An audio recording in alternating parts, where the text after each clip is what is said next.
ना संघर्ष ना तकलीफ तो क्या मजा है जीने में, ना संघर्ष ना तकलीफ तो क्या मजा है जीने में, बड़े बड़े तूफान थम जाते हैं जब आग लगी हो सीने में, जब आग लगी हो सीने में। समझ रहे हो, जब बच्चा पढ़ रहा है तो फिर उसका फोकस पढ़ाई पे रहना चाहिए, वो इमरजेंसी पे उसका फोकस ना जाए, इसको हम लोग ध्यान रखते हैं। जल्दी एप्लीकेशन में ऐसा अपडेट ये मुझे क्या साउंड कर रहा है तो ऑनलाइन, बट मुझे लग रहा है ये क्लासरूम की पढ़ाई चल रही है। नहीं, पढ़ाई किसे ही पसंद होता है, लेकिन अगर आपको करियर में कुछ करना है, जॉब करना है, तो इसके लिए पढ़ाई तो करना पड़ेगा। लेकिन कुछ ऐसे लोग भी हैं जो पढ़ाई को ही अपना करियर बना लेते हैं।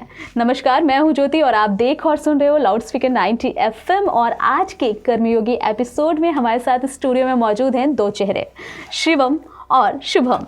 सो सबसे पहले तो welcome to our studio. Thank you for give us this opportunity. All right, thank you ma'am, आपने बुलाने के लिए बहुत बहुत धन्यवाद। Thank you so much. Shubham and Shivam, मैं सबसे पहले तो जानूंगी कि आप लोग अपने बारे में कुछ बताएं। मैं चाहूंगी कि आप लोग बताएं।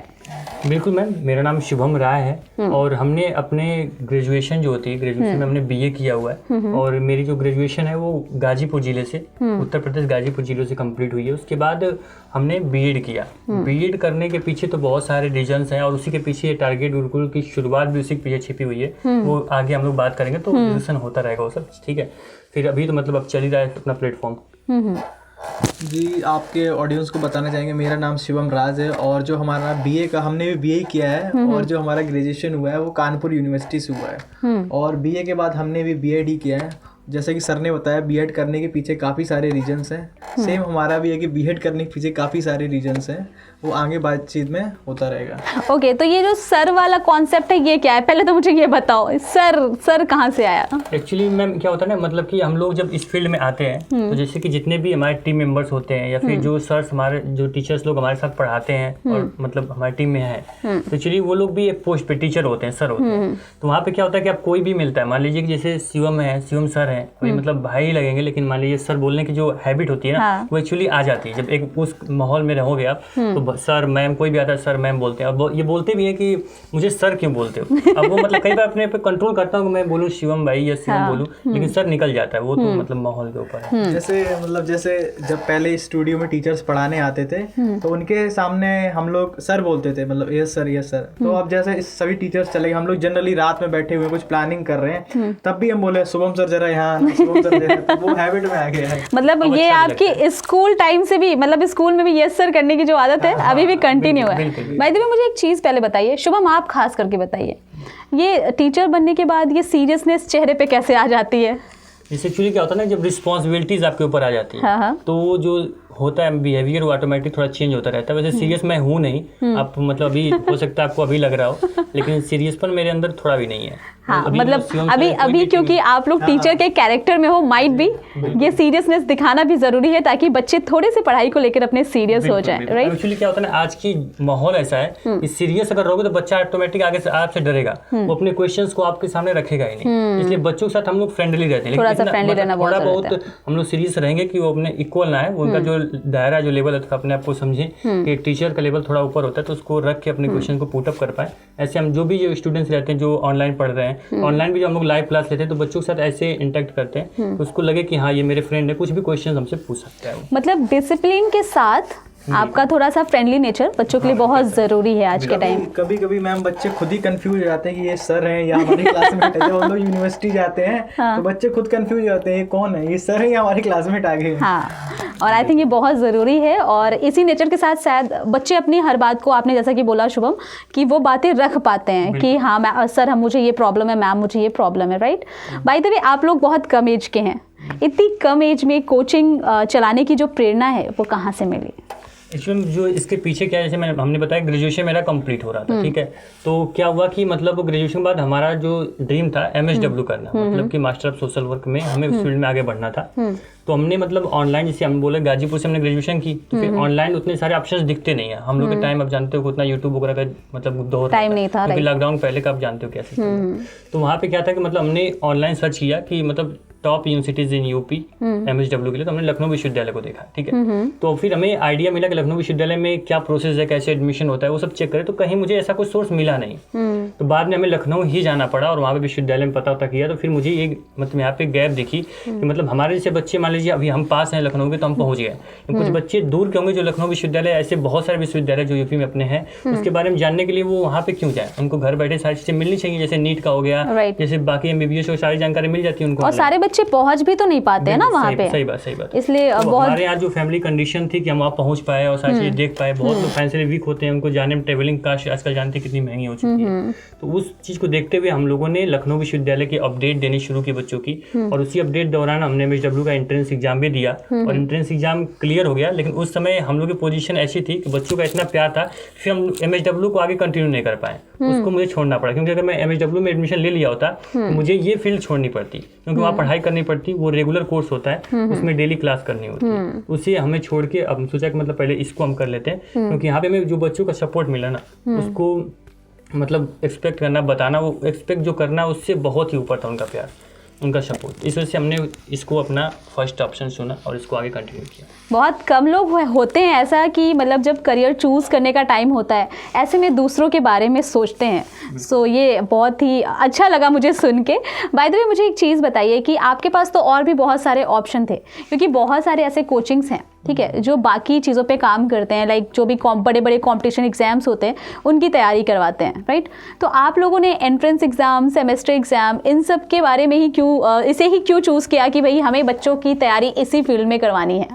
बिल्कुल मैम, यहाँ पे इसके पीछे भी बहुत सारे रीजंस हैं। जैसे मान लीजिए हमने ग्रेजुएशन कंप्लीट किया, जैसे क्या होता है ना, मतलब जो अपनी चीज़ें होती हैं जो हमारे साथ गुजरी होती हैं पीछे बैकग्राउंड में, हिस्ट्री में, हम चाहते हैं आगे जो कोई आए उसको ये प्रॉब्लम फेस ना करनी पड़े। तो बस उसी का सोल्यूशन लेके, जैसे कि अभी ग्रेजुएशन में आप जाओगे या फिर किसी में गोरखपुर विश्वविद्यालय की बात कर लूँ, बहुत सारे बच्चे से आप बात करोगे, डिस्कशन करोगे, हम लोग ग्राउंड पे बात भी करते हैं बच्चों से, उनका रहता है सर कि क्लासेज अगर बीकॉम में 8 सब्जेक्ट है, मैं बीकॉम का एग्जाम्पल लेता हूँ, उसमें केवल 1 सब्जेक्ट की क्लासेज चलते हैं, 7 सब्जेक्ट की क्लास चलती ही नहीं है बिल्कुल। तो बच्चे क्या करते हैं, सेमेस्टर में उनका नंबर कम आता है, उनको ग्रेजुएशन की नॉलेज नहीं मिल पाती है। तो यहाँ से हमें लगा कि मतलब ये बहुत बड़ा गैप है, बहुत बड़ा, बच्चों इस फील्ड के जो बच्चे उनको कोई देख नहीं रहा है, सब लोग कॉम्पिटिटिव एग्जाम के पीछे भाग रहे हैं, इनको भी कोई देखने वाला चाहिए, इनको भी एक अच्छा कोई पूरा ग्रेजुएशन को कोई कंप्लीट करा दे, सेमेस्टर तैयारी करवा दे, जिससे कि आगे इनका जो फ्यूचर है वो उस नॉलेज को ले पाए, फ्यूचर में आगे बढ़ पाए, है ना। इसलिए हम लोगों ने सेमेस्टर एग्जाम में जो भी हमारे कोर्सेज चलते हैं, सबके पूरी जो भी उसमें 8 सब्जेक्ट हैं, 9 सब्जेक्ट हैं जिस कोर्स में, उसकी कंटिन्यू एक अच्छी फैकल्टी के साथ उनकी नॉलेज दी जाती है। कॉलेज में पढ़ाई हो या ना हो, लेकिन हमारे यहाँ उसकी पूरी ग्रेजुएशन की या फिर एंट्रेंस की नॉलेज दे दी जाती है। ओके, तो आपने ये तो बता दिया, लेकिन मेरा एक सवाल है, जैसे आजकल के जो बच्चे हैं वो ग्रेजुएशन जब करते हैं ना, तो ये इस माइंडसेट के साथ करते हैं कि पास तो हो ही जाएंगे, कुछ नहीं होगा तो सेटिंग कर लेंगे, ठीक है। होता है। आज भी बच्चे कॉल करते हैं, मैं बताऊंगा आपको छोटी सी दास्तान है कि सर मुझे लगता है कि गोरखपुर विश्वविद्यालय में आपकी अंदर से कुछ पकड़ है, क्योंकि जो क्वेश्चन आप बताते हो वही क्वेश्चन आ जाता है, तो कुछ सर पैसा ले लीजिए और कुछ ऐसा कर दीजिए, कॉपी मेरी लिखा जाए या फिर ऐसा कुछ सिस्टम बना दे। हम लोग डायरेक्ट सामने से मना कर देते हैं कि देखो ऐसा मत करो, आपको पढ़ना अच्छे से आओ, कोर्स के अंदर आप पढ़ो, लेकिन ये सब चीज़ें जुगाड़ के पीछे क्यों भाग रहे हो? वो बोल लेंगे सर मैं दिल्ली में हूँ, मैं बहुत प्राइवेट फॉर्म भर दिया हूँ। ऐसे बहुत सारे लोग, जिसे आज बोलते हैं ना, बहुत सारे लोग ग्रेजुएट हैं, लेकिन वास्तव में ग्रेजुएट बहुत कम लोग हैं, राइट, सिर्फ डिग्रीज है सबके पास। एग्जाम्पल और एक, जब हम लोग मई में यहाँ पे आए थे, तो हम लोग वहाँ पे जैसे देवरिया है, बहुत सारे जिलों में गए थे अपनी टीम के साथ। तो वहाँ पे मैंने देखा कि वहाँ पे जो शिक्षा के स्तर बहुत ही पता नहीं कैसा अजीब हो चुका है। मतलब क्लासेस चल रही हैं, डिग्री कॉलेज है, क्लासेस चल रही हैं, लेकिन बच्चे उसमें 2 बैठे हैं, 5 बैठे हैं, तो वो कैसे पास होंगे? तो वो चाहेंगे कि मुझे नकल करके पास करना है। तो उन बच्चों को मैंने बताया कि भाई आप हमारे यहाँ टारगेट सेमेस्टर से ज्वाइन करिए, आप पढ़िए, यहाँ पे सारी सुविधाएं आपको मिलेगी। दूसरी चीज ये कि जो 12th के बच्चे हैं वो चाहते हैं कि मैं 12th के बाद डिग्री कॉलेज में एडमिशन ले लूंगा प्राइवेट, बाहर अपना कुछ जॉब करूंगा, लेकिन जब तक आप यूनिवर्सिटी में जाएंगे नहीं, माहौल वहाँ का देखेंगे नहीं, तो आगे कैसे? आपको ही पता है कि यूनिवर्सिटी का जो माहौल होने वाला है, माहौल रहता है वो कैसा रहता है। तो उन बच्चों की हम लोगों ने कवर अप किया कि आप गोरखपुर यूनिवर्सिटी का फॉर्म भरिए, एंट्रेंस का, वहाँ से ग्रेजुएशन करिए, तो आपको एक अलग सा फील होगा कि हमने वहाँ से ग्रेजुएशन किया है, वहाँ से क्या। और जो अब गांव के डिग्री कॉलेज हैं वहाँ से ग्रेजुएशन करते हैं और गोरखपुर यूनिवर्सिटी से ग्रेजुएशन करते हैं, उसमें क्या डिफरेंस है, ये सारी चीज़ें हम लोगों ने ग्राउंड लेवल पे चेक की हैं। फिर ये हम लोग यहाँ पे हैं कि भाई एंट्रेंस को इतना प्रमोट कर रहे हैं हम लोग कि जरूर। शिवम, आपने जो बात बोला मैं आपको रोकना चाहूँगी, मतलब ये मुझे बहुत इंपॉर्टेंट बात लगी। मैं हमेशा ये चीज़ें बोलती हूँ बच्चों से, और कि जब भी आप 12th पास करते हो तो लोग सोचते हैं ना कि हम कुछ साइड से कोर्स कर लेंगे और हम वहाँ पे एग्जाम ऐसे ही दे देंगे, पास हो जाएंगे, ग्रेजुएशन की डिग्री मिल जाएगी। बट बहुत इंपॉर्टेंट होता है कॉलेज जाना, क्योंकि जब आप कॉलेज जाते हो ना तो आपको बहुत कुछ सीखने को मिलता है। लाइक मुझे ऐसा लगता है कि कॉलेज में आपको लाइफ लेसन मिलता है। आप लोग अग्री करते हो इस चीज़ से? मुझे क्योंकि मुझे पर्सनली ऐसा लगता है कि बच्चों को कॉलेज जाना ही जाना चाहिए, स्कूल जाना ही जाना चाहिए। Okay. ये मैंने खुद महसूस किया कि जो मैंने भी अपना जो बीए का कोर्स है वो भी एक प्राइवेट कॉलेज से ही किया है। अच्छा। तो वो मुझे लगता है कि कॉलेज लाइफ मैंने मिस किया है। हाँ, और हाँ। क्या मैंने 3 साल में क्या क्या मिस कर दिया। अच्छे से प्रॉपर पढ़ाई नहीं हो पाई, मेरे जो भी बीए के सब्जेक्ट हैं उन्होंने प्रॉपर मैंने नॉलेज गैदर नहीं की। तो वो मैं एक गैप लगता है कि बच्चा अगर यूनिवर्सिटी से नहीं पढ़ेगा, किसी प्राइवेट कॉलेज से पढ़ेगा, उसकी अधूरी नॉलेज रहेगी। और ये जो अधूरी नॉलेज उसको आगे जो भी एंट्रेंस यूपीएससी किसी भी प्रिपरेशन करेगा उसमें उसको बहुत ज्यादा पढ़ने की जरूरत पड़ेगी फिर। और मुझे लगता है थोड़ा सा ये ब्रॉड भी होते हैं बच्चे अगर वो कॉलेज और स्कूल्स वगैरह जाते हैं। अच्छा, जो बच्चे 12th के बाद एक कंफ्यूजन सारे बच्चों में होती है कि जब वो 12th क्लास में होते हैं ना तो उनको ये नहीं पता होता है कि अब आगे क्या। वो मतलब 9th 10th में तो चूज़ कर लेते हैं कि हमें आर्ट साइड जाना है, हमें साइंस में जाना है, बट उनको एग्जैक्टली 12th के बाद नहीं समझ में आता। उनको लगता है 12th के बाद तो लाइफ सेट है, कॉलेज जाएंगे, बट उनको उस वक्त ये समझ नहीं आता कि अब क्या, मतलब क्योंकि हमने ले तो लिया, पढ़ाई तो कर लिया, लेकिन करियर अब किधर बनाए। जैसे मैम वहाँ पे हम लोग के साथ भी ऐसा हुआ है और आपके समय भी हुआ होगा कि जब आप मतलब नर्सरी में रहते हो तो मतलब डायरेक्शन क्लियर रहता है कि नर्सरी के बाद आपको first class, second class, third class और आपको हाई स्कूल एग्जाम देना, फिर इंटर देना है। वहाँ तक एकदम जो हमारा टारगेट है एकदम क्लियर रहता है। लेकिन जैसे ही आप इंटर पास करते हो उसके बाद आपके ऑप्शंस बहुत सारे, करियर आपको देखना है, आपको अपनी नॉलेज देखनी है, अपना इंटरेस्ट देखना है, सब कुछ कई रास्ते खुल जाते हैं। अब वहाँ पे क्या होता है, प्रॉपर एक सही गाइडेंस की जरूरत होती है। राइट। जैसे हमें हाई स्कूल में रहते हैं, अरे यार अभी पढ़ लो, इंटर का एग्जाम तुम्हारा, इंटर में पास कर लोगे, जिंदगी तुम्हारी बहुत आराम से गुजरने वाली है। वहाँ लगता है चलो अच्छे से पढ़ लो, इंटर पास हो जाएगा। इंटर के बाद किस स्ट्रीम को सिलेक्ट करें, किस फील्ड में जाएं, अपने इंटरेस्ट को देखें, जो मेरा मन है वो करें, या फिर फैमिली को देखें, या फिर किस फील्ड में अच्छा पैसा है उसको हम देखें। बहुत सारे रास्ते ओपन होते हैं हमारे लिए। तो हम स्टूडेंट से ही बोलेंगे कि जो आपका टारगेट हो आपका, उसको आप लोग अपने हाई स्कूल जब आप एडमिशन लेते हो उसके पहले से अपना टारगेट क्लियर रखो। मान लो अगर आपको कॉमर्स में जाना है तो आप इंटर में कॉमर्स ले लो, फिर उसका बीकॉम कर लो अगर आपको कॉमर्स फील्ड में जाना है। अगर आपको सपना गवर्नमेंट जॉब है तो इंटर में ही अपने आर्ट के सब्जेक्ट सिलेक्ट करो। मतलब पहले से अगर लक्ष्य क्लियर रखोगे तो आज की डेट में जितना कंपटीशन है ना, ये सोचो कि इंटर के बाद मैं करने के बाद फिर मैं तैयारी करूंगा तो फिर वहाँ पे बहुत मुश्किल हो जाएगा, फंस जाएंगे बच्चे। बिल्कुल, यहाँ पहले से आपको टारगेट अपना फिक्स करना पड़ेगा। ओके, तो आप ऐसे बच्चों को भी मोटिवेट करते हैं? बिल्कुल, हाँ बिल्कुल। हम लोग हर जो लाइव सेशन होता है हमारे यहाँ, जो भी बैच में बच्चे पढ़ रहे हैं या फिर यूट्यूब पे हम लोग करते हैं, तो बच्चों को जो अपना लाइफ लेसन है ना वो बच्चों को देते हैं। सर कुछ चीजें एक बताएं सर की एक खास बात और है, जब भी कैमरे के सामने जाते हैं तो कैमरे से स्टार्टिंग के 10 सेकंड पहले सर का एक मोटिवेशन शायरी रहता है। अच्छा। हाँ, आप कभी भी उनका वीडियो देखें, हर वीडियो के पहले इनका सर का शायरी है। एक शायरी मैं भी सुनना चाहूंगी शुभम जी। ओके बिल्कुल मैम। एक्चुअली क्या होता है, जब स्टूडेंट्स को अगर हम कुछ बताना चाहते हैं, हाँ। उसके पहले उनकी एनर्जी लेवल को थोड़ा ऊपर लेवल बढ़ाना पड़ता है उनको। हाँ। क्योंकि आजकल जो ऑनलाइन इंडस्ट्री है, बच्चा हमको हमारे पास नहीं है, हम उसको देख नहीं सकते। करियर तुम बैठे हो, तुम सोए हो, मेरी वीडियोस देख रहे हो, लेकिन थोड़ा सा आपके पास कुछ ऐसा है कि आप उनको कर दो कि तो उनको थोड़ा मतलब एक्साइटमेंट उनके अंदर आ जाए। तो मैं अपने हर वीडियो में पहले बोलता हूँ कि ना संघर्ष ना तकलीफ तो क्या मजा है जीने में, ना संघर्ष ना तकलीफ तो क्या मजा है जीने में, बड़े बड़े तूफान थम जाते हैं जब आग लगी हो सीने में, जब आग लगी हो सीने में।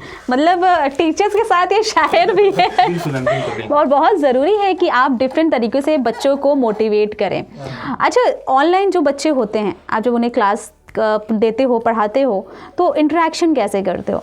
ये बिल्कुल सही क्वेश्चन किया मैम, क्योंकि ऑफलाइन के बाद ऑनलाइन जब ये सारे खास करके एजुकेशन फील्ड जब ऑनलाइन आई, इसमें बहुत सारे इंप्रूवमेंट हुए। लोग कई तरह तरह के क्वेश्चन उठाने लगे कि बच्चा घर पे है, आप कैसे उसको देख रहे हो, कैसे आप उसके साथ मतलब उसको कैसे देखो पढ़ रहा है कि नहीं पढ़ रहा है, वो कैसे क्वेश्चन अपने पुटअप कर सकता है। तो हम उसके जरिए मतलब जैसे हम लोग लाइव क्लास लेते हैं तो बच्चों से पोल कराते हैं कि एक्टिव हैं बच्चे, कितने बच्चे पोल में, जैसे कोई क्वेश्चन हो गया, एमसीक्यू हो गया, उसको पोल करा दिया। उसमें अगर 600 बच्चे हैं तो 405 बच्चे रिएक्ट करेंगे। हम बोलेंगे कि 400 बच्चे हैं, 600 रिएक्ट करो। फिर हम लोग जूम मीटिंग लेते हैं तो सबके कैमरा एक्टिव रहता है, कैमरा ऑन करके सामने बैठो, फिर बातें करो, जो भी क्वेश्चन है पूछो। चैट का भी माध्यम बहुत सारे ऑनलाइन। अच्छा, वैसा बच्चे नहीं करते हैं कि एक फोटो लगा दिए पीछे से गायब? वो सब जैसे वो सब काम शिवम सर है, शिवम सर पीछे बैठे रहते हैं। अच्छा। स्टूडेंट्स अगर कुछ हरकत कर रहा है या फिर मतलब कैमरा ऑन करके कहीं घूम रहा है, ईयरफोन लगा के, फिर तुरंत उसको मतलब कॉल जाता है हमारे साइड से। अच्छा, और जो हमारा एप्लीकेशन है वो काफ़ी मतलब हम लोग उसको एडवांस लेवल पे करने का प्रयास कर रहे हैं। उसमें बच्चा अपना जब लाइव क्लास चल रही है तो उसमें वॉइस मेल भी सेंड कर देता है, मतलब कुछ क्वेश्चन वॉइस के रूप में वो हमारे पास पहुंचाता है, सर ये क्वेश्चन समझ में नहीं है, तो वहीं क्लास रुक जाती है, बच्चे का डाउट क्लियर होता है। मतलब क्लास को रोक के आप उसकी वॉइस को वहाँ सुन के देन आप क्लियर करते हो। Very nice.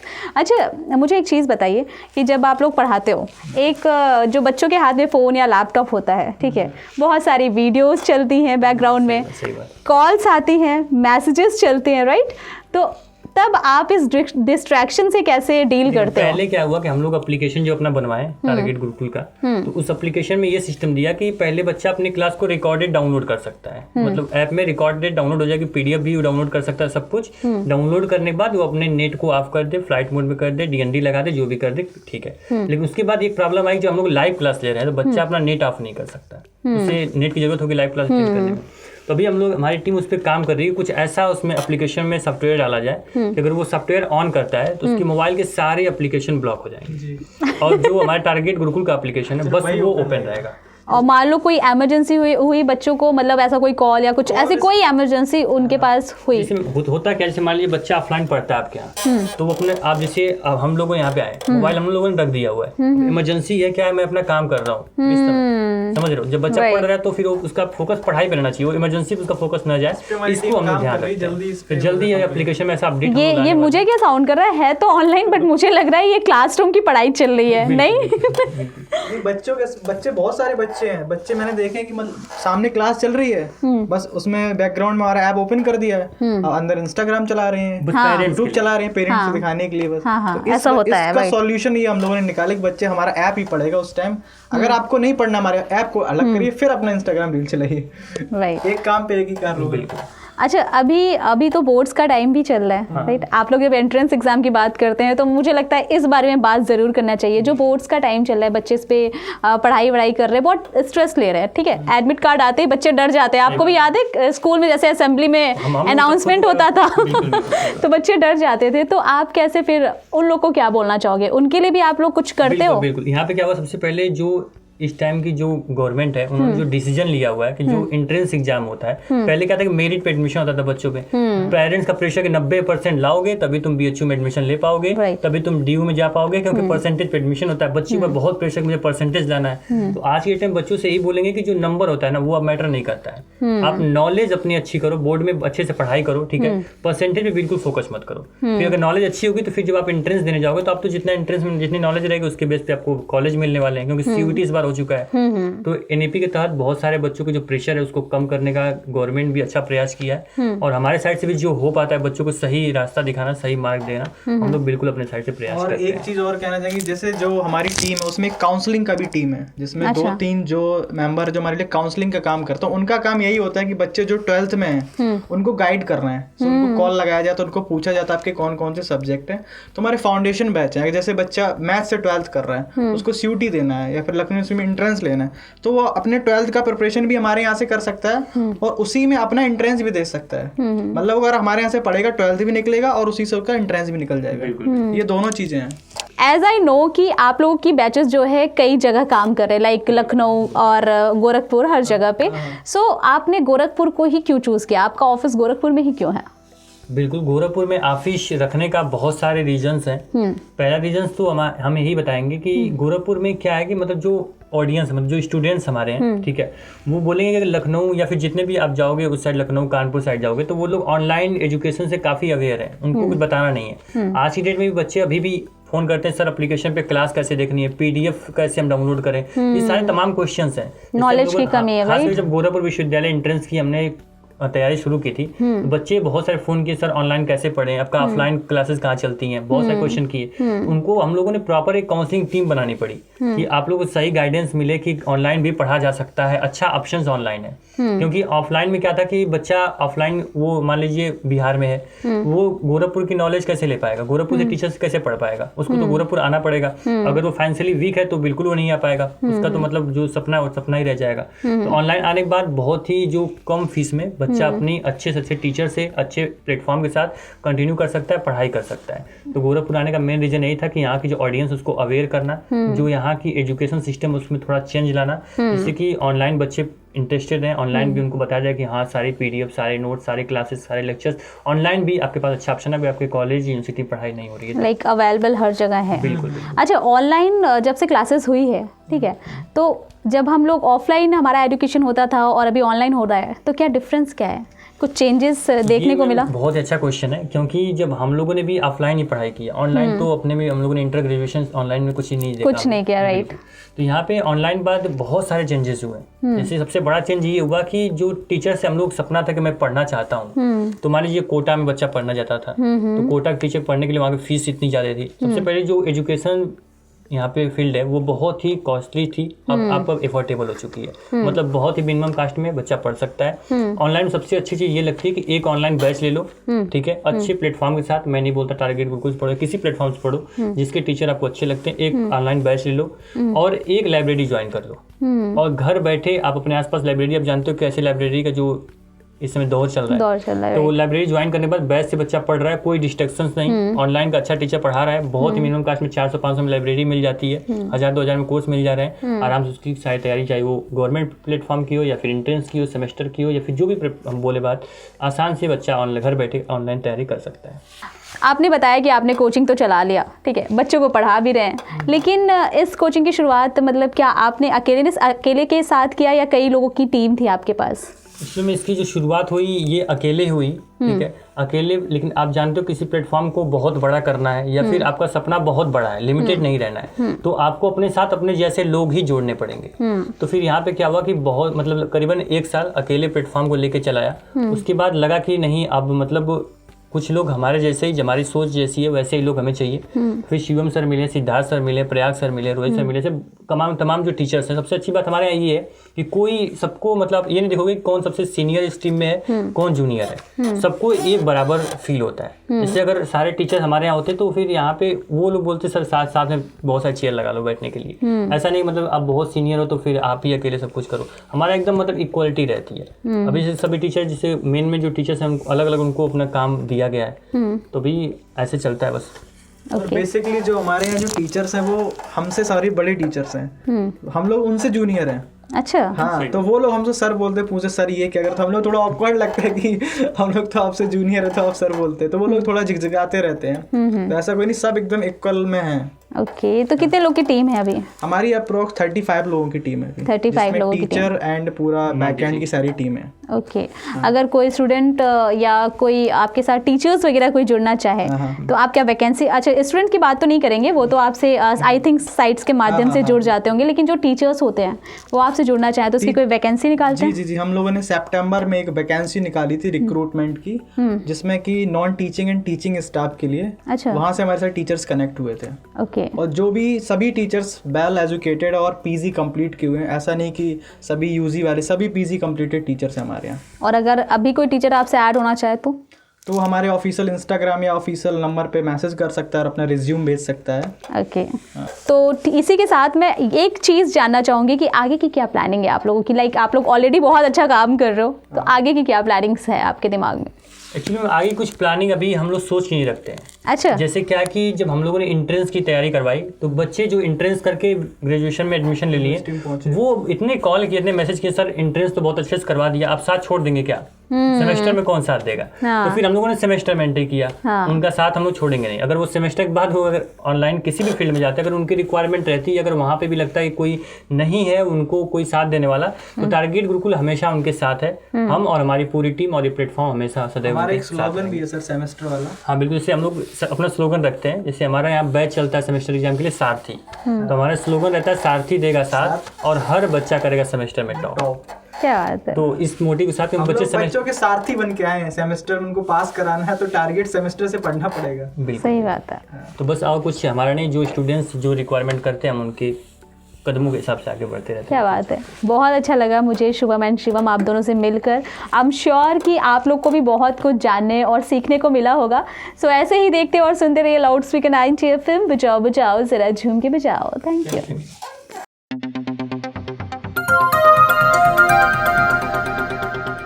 बजाओ जरा झूम के बजाओ, बजाओ बजाओ जरा झूम के बजाओ।